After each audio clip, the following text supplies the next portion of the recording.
Good afternoon. Today is Saturday, the 17th of April, 2021, the eve of the third Sunday of Easter. You see on your screen another panel from the Maesta of Duccio, painted in the year 1308.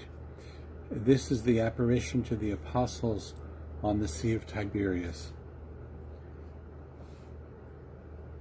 Again, we have a meditation by Sister Wendy Beckett.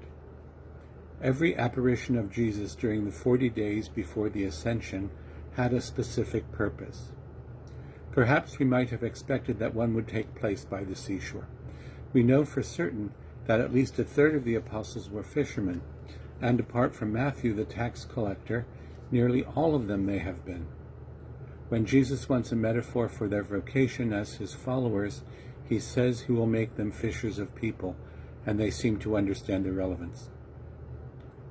In the Gospel of Luke, Peter's first summoning comes in the context of a miraculous draught of fish, and there are other miracles worked on the waters that the apostles know so intimately.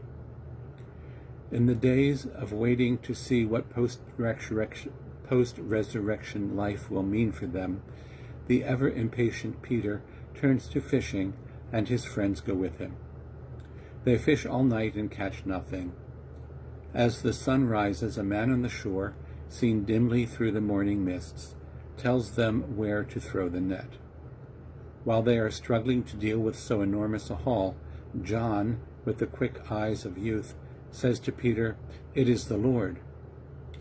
Duccio paints that pivotal moment, some straining with the net, some looking across with holy fear, John holding his heart in reverence, and Peter lashing resolutely through the water, arms raised in timid welcome. Jesus is hardly there. Duccio depicts him on the very edge of the painting. He gleams with the inward light of divinity and beckons.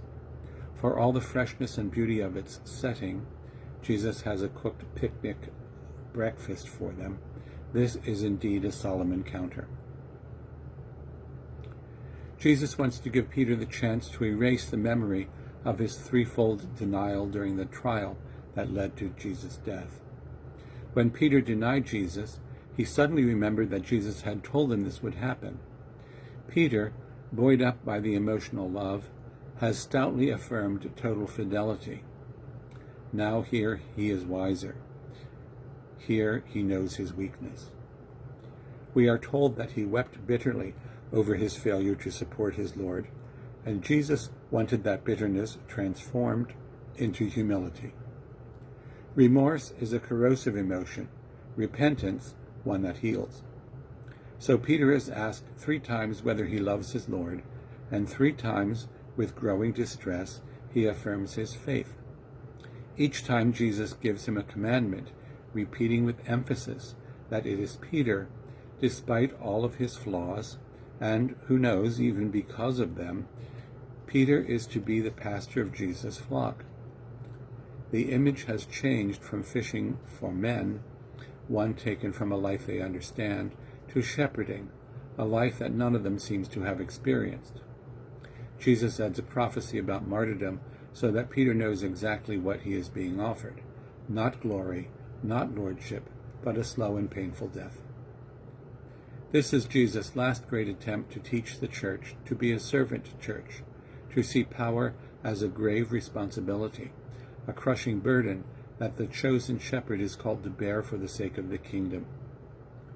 Jesus had told the 12 that I am among you as one who serves. But the desire for power is deep in human nature, and the imperative to purify it deep in the Christian calling. This call to humility is not only for popes, bishops, elders, deacons, ministers, and theologians. Each of us has some power, even if only over our lives, and perhaps only over our own thoughts. Each of us is called by Jesus to let him burn away the pride within, and let him draw from us the profound declaration of love that this morning conversation by the lake drew from Peter. I wish you a pleasant evening.